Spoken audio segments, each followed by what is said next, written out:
দেখো বন্ধুরা, আজকে আমি 6টা ডিম রেখেছি। এই যে পেঁয়াজ কুচি করে রেখে দিয়েছি, এটা দিয়ে আমি মামলেট করব, মামলেট করে তরকারি করব। আর এই যে দেখছো পেঁয়াজ রসুন কাঁচা লঙ্কা একসাথে রেখেছি, পেঁয়াজ আর রসুনটাকে পেস্ট করেছি, মানে আমি থেতু করে রেখে দিয়েছি। আর এই যে জিরে আর শুকনো লঙ্কা একসাথে পেস্ট করে রেখে দিয়েছি। এই যে আলু আমি লম্বা লম্বা করে রেখে দিয়েছি। এটা দিয়ে আজকে আমার তরকারি হবে, ডিম মামলেট দিয়ে। দেখো বন্ধুরা, আমার কড়াই গরম হয়ে গেছে, আমি এখন ডিম একটা একটা করে ভাজবো, দেখতে থাকো বন্ধুরা। দেখো বন্ধুরা, আমি দিয়ে দিয়েছি। এই যে এখন এইভাবে আমি মামলেট করব।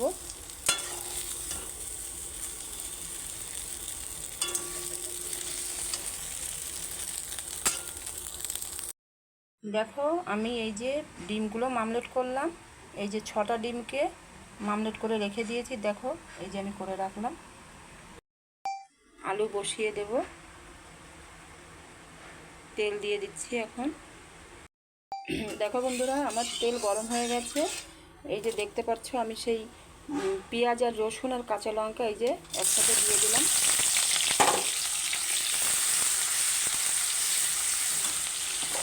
এবার আলুগুলোকে আমি দিয়ে দিলাম,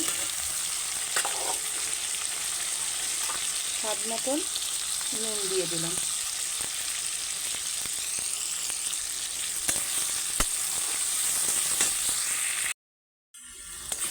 দেখো আমার আলু কষানো হয়ে এসছে, এবার আমি সেই মশলাটাকে দিয়ে দিলাম।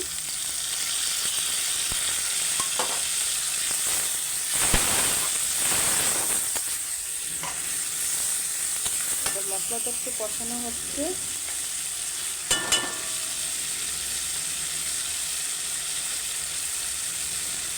এবার আমি হলুদটা দিয়ে দিলাম।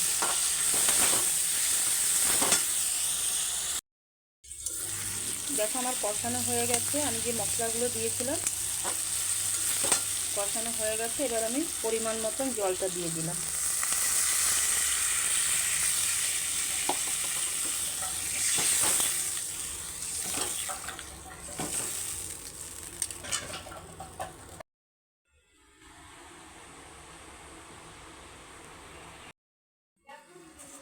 দেখো আমি ডিমগুলো দিয়ে দিচ্ছি একে একে।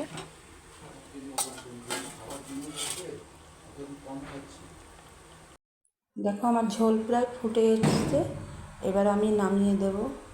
এবার আমার নামানোর টাইম হয়ে গেছে, একটু সামান্য গরম মশলা দেব। বন্ধুরা, আমার এই ভিডিওটা তোমরা কোথা থেকে দেখছো আমাকে বলো, পরের ভিডিওতে তোমাদেরকে আমি ধন্যবাদ জানাবো। টাটা।